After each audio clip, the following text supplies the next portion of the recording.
Assalamualaikum guys. Saya bersama dengan saudara kita dari Nusa Tenggara Barat, dari Bima ya. Ini satu keluarga, ini Arumi saya itu Arumi. Tangannya hilang guys. Tangannya terpaksa harus diamputasi karena sebuah tindakan saya tidak bisa ya, diduga malpraktek, diduga ada sebuah kecerobohan dari tim kesehatan. Jadi di sini ada foto-fotonya guys. Izin ya Bu, ya. Pak. Ya.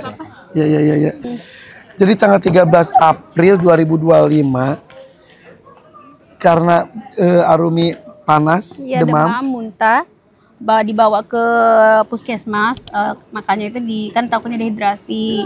Jadi di tanggal 10 sebenarnya dibawa. Ini tanggal 13 April pas persiapan rujukan di Sondosia, pas perawatnya mau nyuntik, saya bilang bengkak. Tapi kan tetap disuntikan, jadinya kayak gini. Pas sudah disuntikan, usia Arumi 15 bulan. 15 bulan kayaknya. Oke. Izin Bu, saya tunjukkan ya, tapi nanti disensor. Izin ya Bu ya. Kemudian ini hari ke berikutnya. Iya, tanggal 14. Sudah bengkak ini. Ya, pas dikompres air dingin sama dokternya bilang penumpukan cairan, disuruh kompres air dingin. Yang ada warna hitam. Saya minta rujukan tapi nggak dikasih. Pas tanggal 14 itu. Tanggal 15 sudah bengkak. Makin bengkak sampai ke lengan. Saya minta rujukan paksa baru dikasih. Kemudian muncul RSUD Kota Bima lagi nih, vaskes ketiga. Pas saya bilang jari-jarinya udah nggak gerak. Tapi dokternya cuma bilang peradangan katanya. Cuma peradangan, nggak perlu diamputasi, hanya penyedotan tanpa memeriksa tangan anak saya. By phone? Tidak, dokternya di sini, Arumi di sini, saya di sini. Mereka cuma bilang peradangan, tak gak dipegang sama sekali? Tidak melihat, tidak memeriksa. Bahkan pas saya bilang anakku udah nggak menangis, mereka bilang, oh tidak apa-apa Ibu, anaknya kalau tidak menangis histeris berarti anaknya nggak darurat. Padahal Ibu juga kan, Ibu nakes. Juga nakes juga. Saya mempercayakan mereka sama anak saya, itu yang bikin saya kecewa, nggak mau jadi nakes. Ibu, karena tidak mungkin saya meragukan teman saya, teman sejawat. Itulah walaupun saya nakes. Tetap menghargai. Makanya Ibu dengan keilmuan Ibu banyak bertanya. Tapi diabaikan, kayak disepelekan begitu. Kita lanjut Bu. Selanjutnya mulai membusuk. Ya, ini udah mulai di RSUD Kota Bima. Pas itu harus dilakukan operasi darurat. Innalillahi. Kata dokternya udah nggak ada di sini darah, jadi minta izin sama suami, minta persetujuan harus dibelah lagi di sini supaya katanya ada aliran darah masuk di telapak tangan. Dibelah tangannya? Ya, untuk menyelamatkan jari-jari tangan anak saya. Teorinya dia seperti itu? Iya, katanya dibelah ini supaya ada aliran darah masuk ke telapak supaya bisa diselamatkan jari-jari tangan anak saya. Kan dari tanggal 15 malam memang udah nggak gerak. Nah, ini pun dibawa di mana? Di sal bedah umum, bercampur dengan orang dewasa dalam kondisi luka terbuka. Ya bukan di ICU. Ini udah di ICU dengan kondisi tangan udah menghitam. Akhirnya masuk ICU. Ya, dikirim lagi di vaskes keempat, RSUP Mataram, Lombok. Ini dalam kondisi sudah kayak gini. Bu, ini sudah tidak dijahit. Anakku 15 hari tidak antara sadar dan tidak sadar. Dalam kondisi kayak gini. Innalillahi wa inna ilaihi. Dia mengalami pembusukan. Udah nggak ada spot duanya, pembusukan darjin. Udah nggak ada ini. Masih belum ada tindakan ini? Kan sebenarnya dokter udah menyarankan harus melakukan tindakan cepat. Cuma saya nggak belum menerima.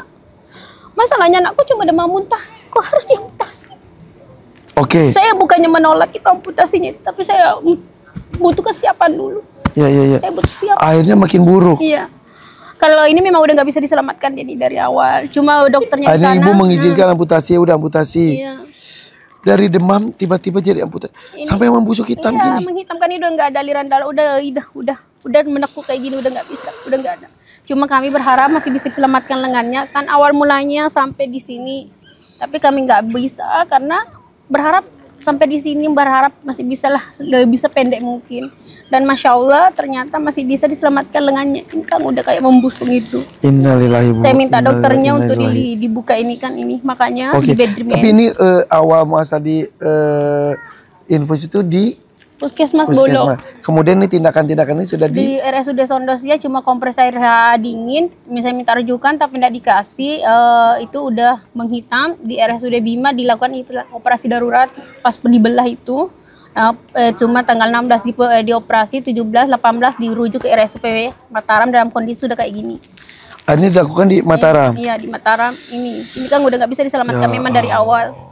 Jadi saya berusaha menyelamatkan lengan anak saya, dokternya berusaha menyelamatkan lengan. Hanya ini lengan ini yang di terpaksa harus Terpaksa diamputasi. karena demi menyelamatkan Arumi. Arumi sini nak. Ini yang terakhir kemarin, semana Juli di sini. Ini hasil operasi yang sekarang. Kan udah pencakokan kulit ini. Sini nak. Hey. Inilah kondisinya. Hey. Ini sama Om. Anaknya ceria banget ya. Oh, aktif sekali, Masya Allah.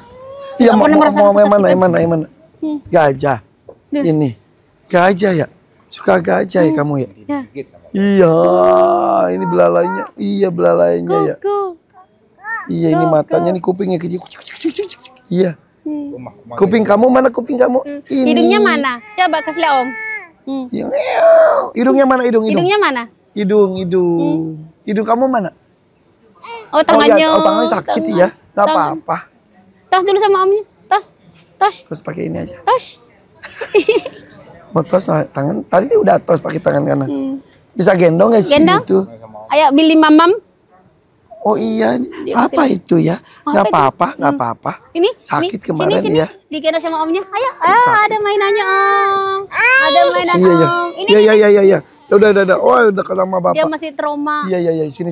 Dia trauma Iya. sama laki-laki gitu. Sakit. Dia kira iya. perawan. Iya, sakit iya. Ya udah. Terus prihatin Ibu ya. Mudah-mudahan ada keadilan, mudah-mudahan ada. Jadi Ibu maunya apa? Saya mau mereka bertanggung jawab terhadap anak saya yang bersalah harus dihukum. Maksudnya setidaknya mereka mengingatlah inilah akibat dari menyepelekan itu. Jadi ini mudah-mudahan jadi pelajaran untuk semua. Para nakes, para orang tua juga. Iya, terutama untuk nakesnya yang biasanya kemarin-kemarin menyepelekan, yang ada bilang saya dari 30 tahun udah kerja jadi nakes nggak pernah ada kejadian seperti ini. Karena mereka pada menyepelekan itu, anak saya kehilangan tangan. Dari kata-kata yang tidak mungkin itu terjadi. Udah pernah ketemu lagi dengan mereka? Belum pernah sama sekali. Kau ketemu? Saya nggak tahu. Dan kan dari 2 bulan kemarin saya menunggu mereka, makanya saya nggak viralin. Itu pun saya viralin di Facebook cuma kayak soal kondisi Arumi. Tidak pernah saya viralin perjalanan tangannya karena saya masih menunggu etikat baik mereka selama 2 bulan. Akhirnya sekarang Tapi nggak ada etikat, makanya saya viralin lagi kembali di TikTok karena itu. Tapi sekarang malah ada respon? Ada respon. Kemarin ada pertemuan di tanggal 16, itu pun katanya ada uang empati. Tapi saya nggak terima karena dari itu bukan tujuan Ibu? Bukan, karena bukan ganti rugi dalam bentuk uang? Bukan, karena mereka maunya 200 juta, kasus ditutup. Tidak semudah itu. Anakku kehilangan tangan dan masa depan. Uang 200 juta itu bisa habis, sedangkan anakku itu seumur hidup bakalan menyandang. Oh, sampai sudah ada tawaran 200 juta dari Iya, mereka? tapi Ibu saya tolak? belum terima. Bukan itu tujuannya? Saya menghargai empati mereka, tapi tidak dengan cara mereka. Mas anakku karena mereka minta tutup kasusnya? Iya, mereka bahkan menuntut juga kemarin ke tim kuasa hukum saya. Mereka juga supaya postingan saya di Facebook, katanya di media sosial dihapus. Dengan 200 juta itu? Ibu nggak mau? Iya, tidak mau. Oke. Nggak mungkin. 200 juta. Bahkan saya isi dunia, saya cuma minta kembalikan tangan anak Mau saya. 1 miliar, 2 miliar pun ya. Mereka mau bertanggung jawab terhadap anak saya. Apa yang dia lakukan sama anak saya, mereka harus bertanggung jawabkan. Biar mereka mengingat inilah akibat mereka menyepelekan anak saya yang tidak mempercayai feeling seorang ibu. Ya. Sebenarnya pelajaran semuanya. Endingnya Ibu maunya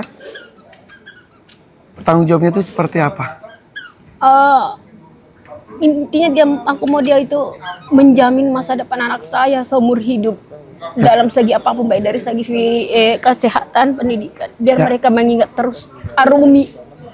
Saya mau mereka mengingat terus kasus Arumi, biar tidak ada Arumi-Arumi yang lain. Setuju. Saya baru mau mengatakan, mudah-mudahan tidak ada Arumi-Arumi lain, mudah-mudahan tidak menunggu ada speak up dan viral baru dipikirkan. Betul. Mudah-mudahan Ibu ngobrol sedikit ini mudah-mudahan mengetuk banyak hati, baik yang mendoakan, mudah-mudahan baik yang tersentuh juga dan mulai memperhatikan lagi tentang keselamatan para pasien dan juga semuanya ya. Buat pemerintah juga minta tolong kasus anak saya. Ya, bismillah. Mudah-mudahan Ibu ya. Terima kasih Ibu ya. Oke guys, doakan yang terbaik untuk semuanya ya. Assalamualaikum.